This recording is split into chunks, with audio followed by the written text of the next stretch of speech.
Shakib sir প্রচণ্ড জলি একজন মানুষ, তবে ওনার মুডের ওপরে ডিপেন্ড করছে। তো যখন উনি আর কি মারেন প্রচণ্ড হাসান আর বেশ শাকিব বাংলাদেশে বড় star.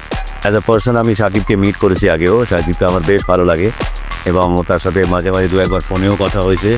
He is very rooted and very exciting গায়।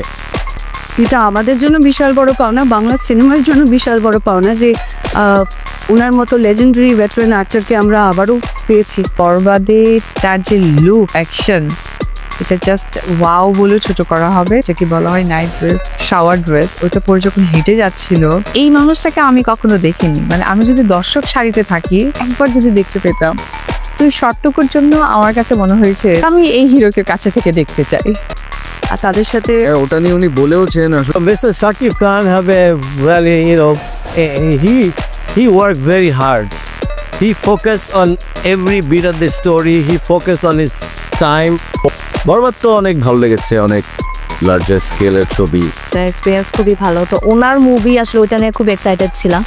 দ্যাটস আসলে প্রথম মুভিটা এটা আমরা দেখতে গেছি সবাই একসাথে। মুভিটা আমার খুবই ভালো লেগেছে। বরবাদে যে ফ্যান্টাস্টিক কাজ করছে এবং আমার কাছে মনে হয়েছে বরবাদে ওখানে শাকিব খান ছাড়া আর কেউ মানে অন্য কেউ দাঁড়ালে ওটা ভালো লাগতো না।